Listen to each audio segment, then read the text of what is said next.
예, 우리가 이 시간 노인갓 15번째 시간으로 법을 제정하신 하나님, 이런 제목으로 말씀을 좀 나누겠습니다. 우리는 하나님이 누구신가에 대해서 생각할 때 보통 하나님은 사랑의 하나님이다, 하나님은 우리를 구원하시는 분이다, 그런 하나님임을 우리가 보통 이야기를 합니다. 그런데 오늘은 이 다음의 사실에 대해서 좀 살펴보려고 하는 것입니다. 다시 말해서 이 법을 제정하시는 하나님, 그에 관해서요. 어느 나라나 법이 있죠. 법이 있습니다. 법은 그 나라가 어떤 나라인지 어떤 것보다도 분명하게 보여줍니다. 예를 들어서 여러분 이슬람 국가들을 한번 보세요. 여성 인권을 철저히 무시하고 질밟지 않습니까? 지금 21세기 이 시대에 말이죠. 무엇보다 법으로다가 여성들을 차별합니다. 그러니까 말하자면 합법적으로 그런다, 이런 뜻이죠. 이슬람의 그 유명한 샤리아법이 있잖아요. 여성들에게 아주 잔인하기로 유명합니다. 물론 종교율법이지만은 보통 이슬람 국가가 종교일치, 종교와 그리고 또 정치가, 나라가, 사회가 다 일치한다 이 말이죠. 그런 이슬람 사회에서 이 샤리아법은 여성들에게 엄청난 고통을 안겨주고 있습니다. 그러니까 법으로다가 탄압하기 때문에, 법으로다가 차별하기 때문에 말이죠. 법이 나라의 성격을 말해줍니다. 어떤 것보다도요. 그렇다면 하나님의 나라는 어떤 나라일까요? 하나님의 법이 다스리는 나라가 하나님의 나라다. 법이 그 나라의 성격을 가장 분명하게 규정해주고 있기 때문에 어느 나라든 말이에요. 미국이 어떤 나라냐? 미국의 법을 봐야지 알 수가 있어. 우리나라는 어떤 나라냐? 조선과 우리나라가 어떻게 다르냐? 그건 법이 달라요. 그게 가장 중요해요. 법이 그 나라의 정체성, 그 나라가 어떤 나라인지 가장 분명하게 보여주는 성격이 있다 이 말이죠. 자, 그렇다면 여러분, 하나님의 나라가 어떤 나라냐? 천국. 하나님의 나라가 어떤 나라냐? 그 나라는 하나님의 법이 다스리는 나라입니다. 하나님의 나라에서는 그 누가 아닌 바로 하나님이 법의 제정자이시고 법의 집행자이십니다. 그리고 그 법에는 당연히 하나님의 성품과 속성이 담겨 있습니다. 반영이 되어 있습니다. 먼저 우리가 이 사실부터 좀 딱 마음에 담고 있는 게 중요하겠어요. 하나님은 법을 만드시고 그 법을 통해서 당신의 나라 가운데 당신의 주권을 펼치신다. 우리가 이제 이 사실을 먼저 여러분 딱 마음에 담아두고 이제 말씀을 좀 살펴보겠습니다. 여러분 에덴을 한번 생각해 보십시오. 에덴은 최초의 하나님의 나라다, 뭐 그렇게 부를 수가 있겠죠. 그렇죠? 에덴 말이죠. 이 에덴의 시민으로 누가 부름을 받았죠? 아담과 하와가 이 에덴의 시민으로 부름을 받았습니다. 그리고 하나님께서는 그 에덴에 법을 제정하십니다. 그리고 법을 공포하십니다. 어떤 법이죠? 우리가 오늘 읽었습니다. 성경에 나와 있는 가장 최초의 법, 처음 법입니다. 그리고 대표적인 법이다, 이렇게 말할 수가 있어요.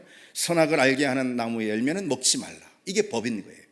이게 하나님께서 인류에게 최초로 주신 법이고 또 가장 대표적인 성격의 법이다, 이렇게 말할 수가 있습니다. 모든 법이 그렇듯이요, 그 법을 어길 시의 처벌 규정도 담고 있습니다. 처벌이 뭐죠? 내가 먹는 날에는 반드시 죽으리라 그랬습니다. 여기서 우리는 무엇을 알 수 있을까요? 하나님은 법을 제정하시는 분이다. 그 점을 좀 더 한번 성경을 통해서 다시 확인을 해보겠습니다. 이번에는 출애굽기 20장으로 한번 가보십시오. 이스라엘 백성들이 홍해를 건너서 가나안으로 향하지 않습니까? 그 도중에 시내산에서 약 1년간이나 머무르고 있습니다. 약 1년 가까이 머무릅니다. 그곳에 그렇게 오래 머물게 된 이유가 무엇일까요? 그것은요, 하나님께로부터 아주 중요한 두 가지 선물을 받기 위해서 그런 것입니다. 하나는 무엇이죠? 율법입니다. 다른 하나는 성막입니다. 그렇다면 하나님이 어떤 목적으로 그 율법을 이스라엘 백성들에게 주셨을까요? 이스라엘은 지금까지 430년간 애굽의 종살이로 있었잖아요. 바로의 통치 가운데 있었어요. 바로가 제정한 애굽의 법 아래에 있었다, 이렇게 말하는 것이 이제 맞죠. 그렇죠? 애굽의 법, 바로의 법 가운데 있었습니다. 그러나 홍해를 건너서 그 애굽과 단절이 일어나고 애굽에서 출애굽하게 되었던 거죠. 그리고 이제는 새 나라에 들어오게 된 것입니다. 하나님의 나라인 거예요. 그것이 하나님의 나라. 하나님의 나라에서는 당연히 새로운 법이 필요하게 된 거죠. 바로의 법을 여기서 지킬 수는 없는 노릇이잖아요. 그렇잖아요. 그래서 하나님이 새로운 법이 필요하게 되었어요. 그래서 새로운 법을 제정하시고 새로운 법을 그들에게 공포하십니다. 그게 바로 율법이죠. 그 율법을 받느라 애굽에서 시내산에서 그토록 오랫동안 머물게 된 것입니다. 하나님의 이 법이라는 것은 단순히 어떤 윤리 규범이나 어떤 종교적인 규율이 아니라는 겁니다. 하나님의 법에는 하나님의 뜻과 하나님의 마음이 당연히 담겨 있기 마련이에요. 그렇죠. 그러니까 하나님의 법이에요. 그리고 그 법에는 하나님 나라 백성들이 살아가야 할 그런 삶의 원리들이 다 녹아 있습니다. 따라서 하나님의 법은 단순히 어떤 종교적인 실천 규율이 아니면 종교적인 강령이 아닙니다. 오히려 그 법에 순종하며 살아야지만, 그 법에 순종하며 살 때 하나님이 우리를 창조하시고 보시기에 좋았더라 그랬잖아요. 그러한 삶을 우리가 살게 되는 거예요. 다시 말해 우리 삶이 안전해지고 풍성해지고 부요해지고 우리 삶이 비로소 행복해진다. 하나님께서 최초로 우리를 만드셨을 때의 그 모습, 그런 하나님의 형상을 누리는, 하나님의 영광 가운데 사는, 하나님의 생명을 풍성히 누리는, 하나님이 주시는 참된 자유를 누리는 그런 인간다운 삶이죠. 그러니까 아담다운 그런 삶, 그런 삶을 우리가 살게 되는 것이에요. 그러라고 하나님께서 법을 주신 겁니다. 하나님께서 선악을 알게 하는 나무 있는데 그걸 먹지 말라, 어떤 딱 제한하는 거, 규제하는 거, 하지 못하게 하는 거, 그래서 뭘 누리지 못하게 하는 거, 그래서 답답한 삶, 그런 삶을 하나님께서 생각하시고 우리에게 이런 법을 주신 게 아니라는 거죠. 하나님의 법 안에 있을 때 우리가 정말 참다운 인간으로서 하나님이 주시는 그런 모든 복을 누리고 살 수 있게 되기 때문에 그러라고 하나님께서는 법을 우리에게 주셨습니다. 그러니까 하나님의 법이 우리에게 주는 역할과 그 유익이 무엇이냐 이거죠. 우리가 하나님의 백성으로서의 자유, 행복, 풍성함, 부요함, 그런 것들을 우리가 그 법 안에서 우리는 비로소 누릴 수가 있습니다. 그 질서 안에서 누릴 수 있어요. 그래서 법의 실천은 우리를 얽매거나 구속하려는 그런 의도가 아니라는 거예요.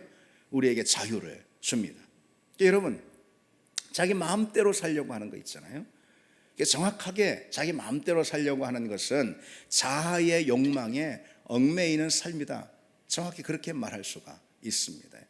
그래서 하나님이 우리를 위하실 때 우리가 참 자유와 행복을 누리는 거거든요. 내가 내 삶을 위하는 그것보다도 더요. 근데 더군다나 나의 본성은 타락했거든요. 죄에 얽매이는 거거든요.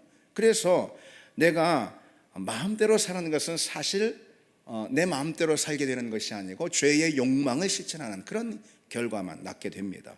자아의 욕망에 얽매이는 그런 삶을 살게 되고 타락한 본성의 굴레에 갇히는 그런 삶을 살게 되는 거예요. 그리고 그러한 삶은 필연적으로 자기 파괴라는 열매를 맺습니다. 우리가 마음대로 우리 육신의 소욕대로 여러분 살아보십시오. 그것이 나를 파멸로 몰아가는 거, 우리는 사실 그것을 현실로도 다 알고 있습니다. 하나님의 법은 그런 불행으로부터 우리를 지키기 위해 우리에게 주신 하나님의 선물이다, 그런 뜻입니다. 자, 이제 한번 다시 정리해 보십시오. 하나님은 법의 제정자시에요. 하나님은 당신의 주권을 이 법을 통해서 펼치십니다. 우리가 그 법 안에 있을 때, 우리가 그 법을 기뻐할 때 하나님의 주권, 하나님의 능력, 하나님의 생명이 비로소 우리 가운데 펼쳐지게 된다, 이렇게 말할 수 있어요. 그런데 여러분 한번 이 점에 한번 생각을 해보십시오. 세상에도 나름대로 다 법이 있잖아요. 세상에 법이 있잖아요. 인간에게도 다 법이 있잖아요. 예로부터 세상의 군왕들도 법으로다가 통치를 했고요. 지금도 법치주의라고 그러잖아요. 그래서 법으로 나라를 다스리고 나라가 운영이 됩니다. 그렇다면 여러분, 이 하나님의 법과 인간의 법은 어떻게 다를까? 우리가 이 점만 오늘은 시간상 이야기를 나누죠. 당연히 하나님의 법이 그 어떤 법보다 우선에 있습니다. 우위에 있다, 이런 뜻이에요. 세상에도 여러분 그 상위법 개념이 있잖아요. 법률보다도 헌법이 더 상위법이잖아요. 그래서 법률은 헌법에서 규정하고 있는 그 어떤 것에서 이탈할 수가 없습니다.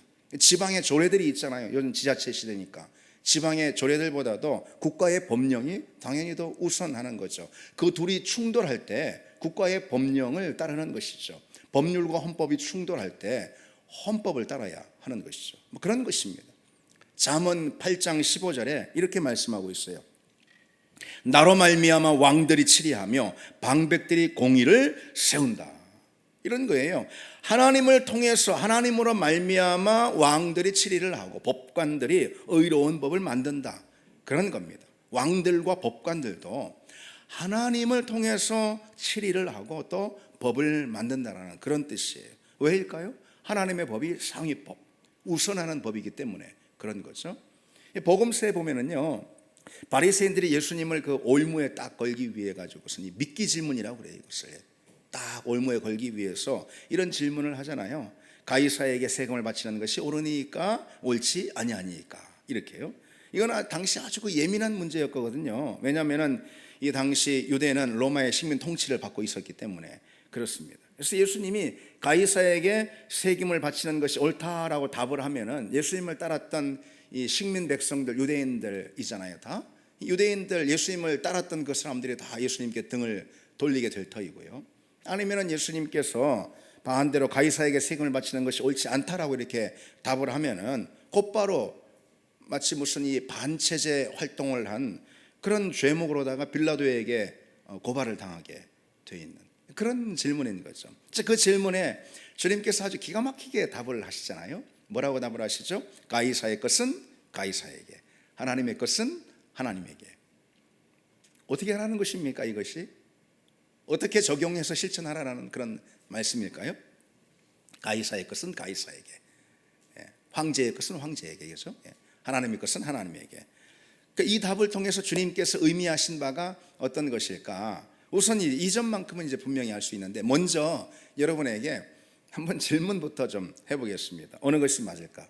1번, 세상의 나라가 하나님 나라보다 크다. 2번, 하나님의 나라가 세상의 나라보다 크다. 3번, 세상의 나라와 하나님의 나라는 별개이다. 뭐 어떤 것이 맞겠습니까? 우주 만물의 주인이신 하나님의 영역, 하나님의 통치권이 당연히 세상의 것보다 훨씬 더 큰 거, 이건 뭐 자명한 일이겠죠. 따라서 가이사의 법보다 하나님의 법이 우선한다. 그런 말씀을 주님은 하신 거죠. 따라서 여러분, 인간은 그 무엇보다도 하나님의 법을 우위에 두고 하나님의 법을 인정해야지 하는 거예요. 그 법을 쫓으면서 살아야 하는 것입니다. 특히 우리 믿음의 사람들은 뭐 더할 나위 없는 것이죠. 세상에 발을 딛고 우리가 살고 있지만 우리 시민권은 하늘에 있다고 그랬잖아요. 그렇죠?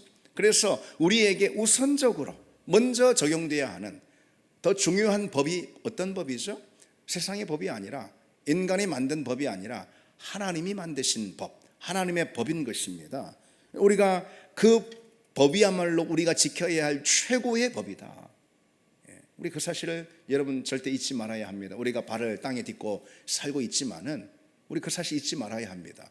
우리가 지켜야 할, 우리가 따라야 할 최고의 법은, 우선적인 법은 하나님의 법이다. 그걸 인정하는 그런 사람의 삶이 곧 하늘의 시민권을 둔 사람의 삶인 것이죠.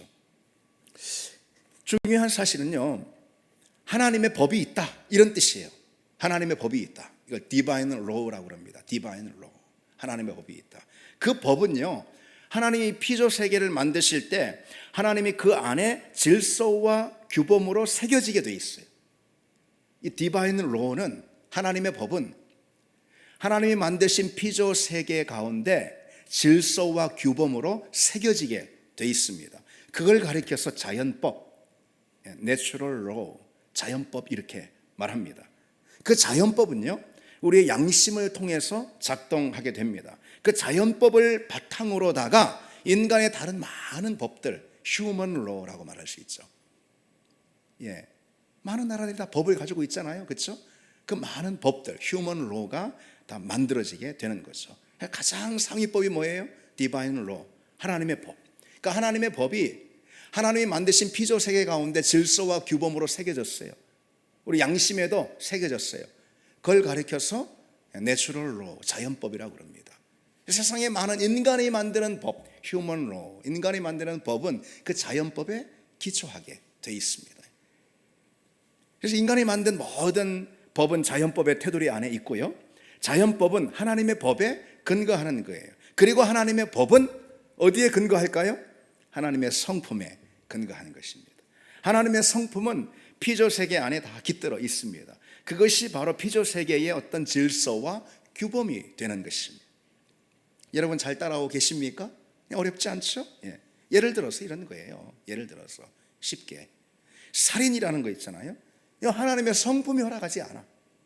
살인은.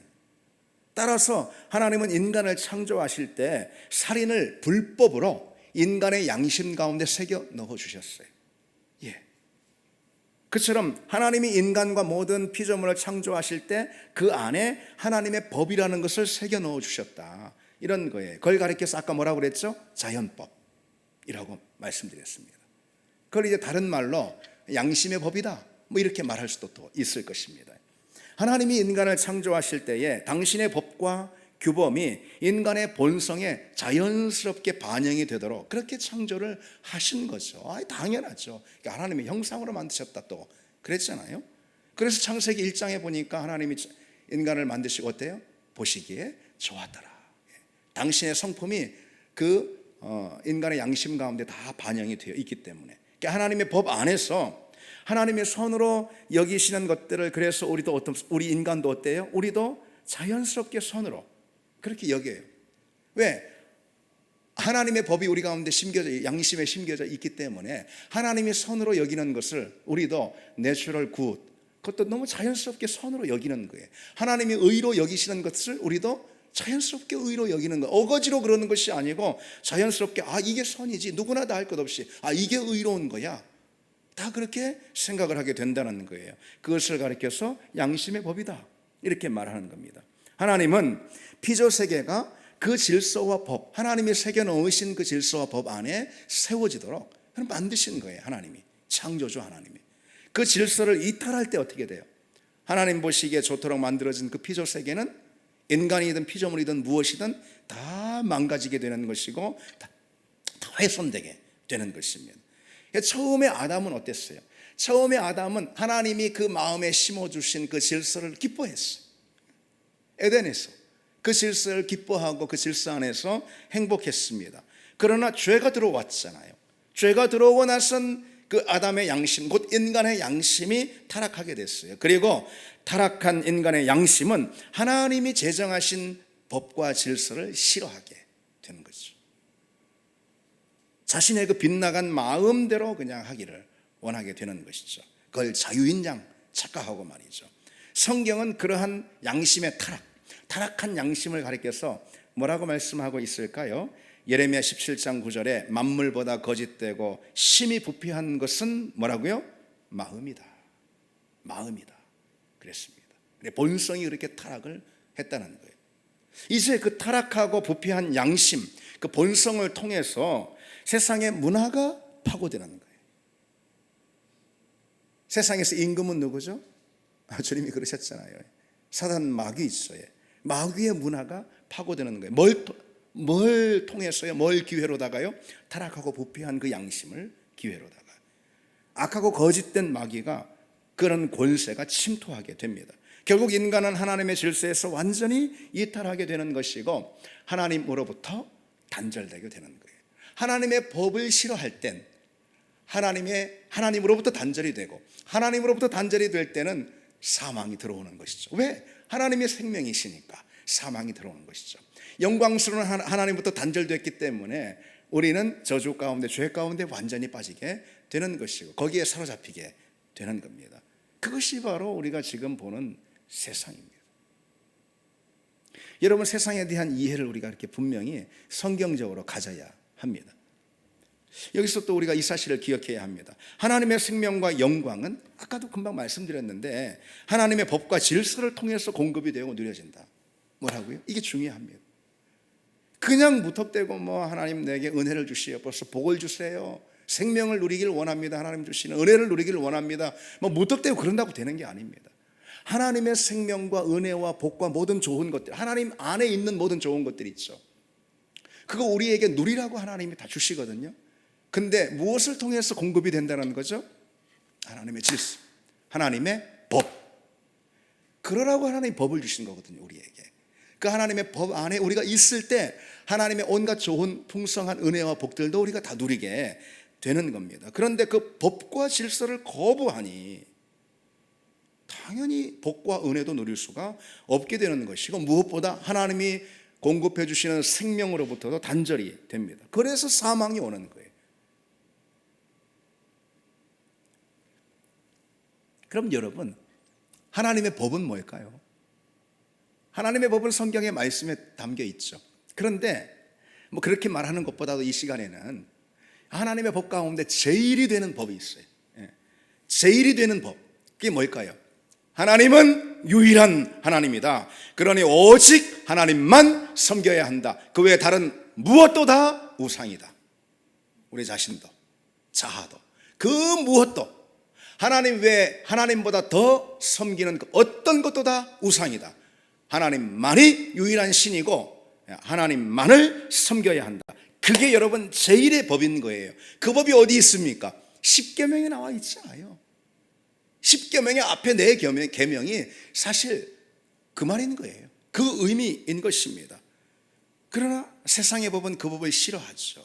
자아가 하나님인데 내가 하나님 역할을 하고 싶은 건데, 그래서 아담도 선악과를 따먹은 거잖아요. 선악과를 따먹은 행위 자체가 무슨 뭐 사과, 애플을 뭐 비어먹은 그런 게 아니고 하나님의 권위에 도전하는 그런 행위인 거거든요.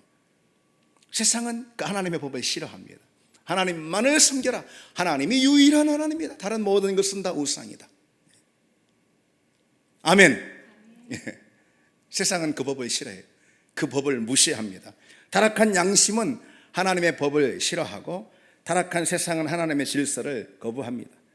그럼 여러분, 하나님의 그와 같은 법이 무시되는 통로가 무엇일까요? 물론 우리의 생각과 마음과 우리의 자아일 수 있는데, 이 시간에는 좀 다른 관점으로 좀 말씀을 마무리하면서 다른 관점을 좀 보기를 원합니다. 하나님의 법이 그토록 무시되는 그런 통로가 있는데, 그것은 무엇보다도 마귀가 생산하는 온갖 악한 세상의 문화들입니다. 온갖 악한 세상의 문화들. 지금 세상은 그러한 악한 문화들로 인해서 무차별적으로 공격을 당하고 있다, 이것이죠. 타락한 문화는 하나님을 싫어하는 문화입니다. 하나님의 법을 밀어내는 그런 문화예요. 타락한 문화는. 왜? 공중의 권세 잡은 자의 문화이거든, 그것이. 그래서 세상의 문화는 기독교 신앙을 당연히 미워하고 비난하게 되어 있습니다. 그래서 요한복음에 하나님께서 세상이 너희를 미워하는 건 사실 나를 미워했기 때문이다 말씀하시잖아요. 그렇죠? 요한일서 3장에 보면은요, 죄를 짓는 자마다 불법을 행하나니 죄는 불법이라. 죄는 불법이라 그랬어요. 죄는 다른 게 아니에요. 하나님의 법을 싫어하는 게 죄거든. 하나님을 밀어내버리는 것, 내 보좌의 자리에서 밀어내버리는 것, 그것이 죄거든요. 하나님을 믿지 않는 게 죄라 이 말이에요. 쉽게 말해서. 그건 다른 말로 말해서 하나님의 법을 싫어하는 거예요. 불법을 일삼는 거죠. 그것이고, 하나님의 법을 어기는 불법 말이죠. 그게 곧 죄다, 이런 말씀하시는. 죄는 불법이다. 죄를 짓는 자마다 불법을 행한다. 여러분, 지금 세상이 딱 그런 것이죠. 그러한 죄와 불법이 얼마나 만연한 세상인가 말이죠. 하나님의 법을 싫어하고 거역하는 그런 불법이 횡행한 그런 세상이 우리가 마주하는 세상이고, 우리가 발을 딛고 있는 그런 세상입니다. 그러면서도 어때요? 스스로 정당화하고 의로운 척하고 뭐 다 그럽니다. 그들은 죄를 짓고도 죄로 여기지도 않아. 하나님이 분명 죄로 여기고 그것은 불법이다라고 말씀하시는 그것. 하나님의 법에서 최우선의 법이 뭐라고 그랬죠? 하나님만이 유일한 하나님이다. 하나님만을 섬겨야 한다. 다른 모든 것은 우상이다. 이거 말이죠. 근데 그거를 거역하고 불법을 행하면서도 불구하고 그걸 불법으로 여기지도 않는다, 이런 거죠. 그러한 태도들이 요즘에 얼마나 횡행한지. 그러면서도 그걸 정당하게 여기고, 요즘 이른바 뭐 오래된 이야기지만은 정치적 올바름이라는 운동이 있습니다. 그런 정치적 올바름이라는 운동을 통해서 뭐 가진 불법도, 하나님 앞에 불법도 불법으로 여기지가 않습니다. 정치적 올바름이라는 것은 이제 한마디로 말해서 차별과 편견을 없앰으로 사회 정의를 이룬다, 한마디로 말해서 이제 그런 것입니다. 그걸 줄여서 PC, 왜냐하면 Political Correctness라고 해가지고 정치적 올바름, 줄여서 PC라고 그렇게 말합니다. 주로 뭐 동성애를 변호하는 논리로 뭐 자주 등장을 하는데요. 그런데 중요한 건 뭐냐면요, 이 동성애에 관한 주장이든 아니면은 뭐 트랜스젠더처럼 다른 성적 정체성과 그에 대한 뭐 자기 결정권이 있다라는 그런 주장이든, 하여튼 중요한 건 뭐냐면은 그게 바로 올바름이고 그게 정의라, 이렇게 주장하는 태도가 더 중요하다, 이런 뜻이에요. 죄를 죄로 여기지가 않는 거죠. 하나님의 법을 그냥 무시해버리는 것입니다. 뭐 그딴 법 난 몰라, 그게 무슨 법이야, 뭐 이런 태도죠. 예. 분명 그러한 태도는 하나님의 법 앞에서 불법이고 불의 아니겠습니까? 그런데 이들은 그런 하나님의 법에는 안중에도 없는 것이죠. 그래서 타락한 세상의 문화는 불법의 문화다, 하나님 앞에서 그렇게 말할 수가 있습니다. 불법자들은 하나님을 싫어합니다. 로마서 1장에 그들이 마음에 하나님 두기를 싫어하며 그랬습니다. 그들은 늘 그래서 하나님을 싫어하기 때문에 기독교를 조롱합니다. 그리고 기독교 신앙을 혐오합니다. 특히 세상의 문화를 주도하는 게 뭐예요? 요즘 세상에서는, 요즘 세상에서 세상의 문화를 주도하는 것은 어떤 미디어들이잖아요. 영화나 드라마나 뭐 그런 것들이, 또 그런 매체들 있죠. 그런 것들이 기독교에 대한 부정적인 인식을 확산하는데, 그 목적이 뭐냐? 그 배후에 사단이 있고, 그 목적이 뭐냐? 결국 하나님의 법을 무시하려는 데 있습니다. 하나님의 법을 무력화하려는 데 있다는 거죠. 그러니까 우리 양심 가운데, 자연 만물 가운데 하나님이 새겨 넣어주신 하나님의 질서와 규범, 자연법이라고 그랬잖아요. 거기에서 법이 나오는 거거든. 인간의 법이 거기서 나오는 거거든요. 그런데 그것을 무시하는 것입니다. 하나님을 무시하니, 꼭대기부터 무시하니 다 무시가 되는 거죠. 결국 우리 마음대로 살고 싶어 하는 것인데, 우리는 죄에 묶여있는 존재이기 때문에 그걸 모르죠. 그들은 우리는 죄에 묶여있는 존재이기 때문에 우리 마음대로 하는 것이 아니라 어둠의 권세 마음대로 하게 되는 것이고, 그 결과는 자기 파괴의 열매를 맺게 된다, 그런 뜻입니다. 근데 그와 같은 이 불법의 일들, 그것을 마치 정당한 자기 주장인 양 그렇게 세상 가운데 펼치고 오염시키는 그런 주된 세력이 바로 요즘 같은 경우는 미디어 매체들이다. 영화든 드라마든 무엇이든 말이죠, 그런 거다라고 말할 수가 있습니다. 뭐 지난번에 오징어 게임 같은 것도 그랬지만은, 최근 넷플릭스 드라마로 인기를 얻고 있는 거 수리남이라고, 여러분 많이 들어는 보셨을 것입니다. 아마 우리 교인들 중에 뭐 그거 열심히 보는 사람은 없을 거라는 그런 생각도 듭니다. 예. 그걸 뭐 이렇게 뭐 그런 거 뭘 봅니까? 예. 뭐 안 보고선 보지 말라고 또 하기도 좀 그런데 나는 뭐 안 봤지만은, 근데 뭐 여러 뉴스를 통해서 또 접했습니다. 이 수리남이라는 것은 반기독교 이념을 가치로 삼고 있습니다. 악질 범죄자인 전 요한이라는, 요한 이렇게 또 이름도 또 그랬어요. 예, 요한. 전 요한이라는 주인공이 뜬금없이도 사이비 목회자로 등장합니다. 정말 뜬금없는 대목이죠. 목사 전 요한과 그를 따르는 기독교 신자들이 벌이는 온갖 더러운 악행과 불법은 이 시청자들에게 기독교를 마음껏 조롱하게 합니다. 그러나 여러분 그거 아십니까? 드라마 수리남의 실제 배경, 이게 실제 뭐 어떤 사건을 배경으로 한다고 그러잖아요. 그 실제 배경이 된 사건을 그 당시에 2011년도인가 뭔가 수사했던 서울중앙지검의 강력부장, 지금은 이제 변호사가 됐습니다.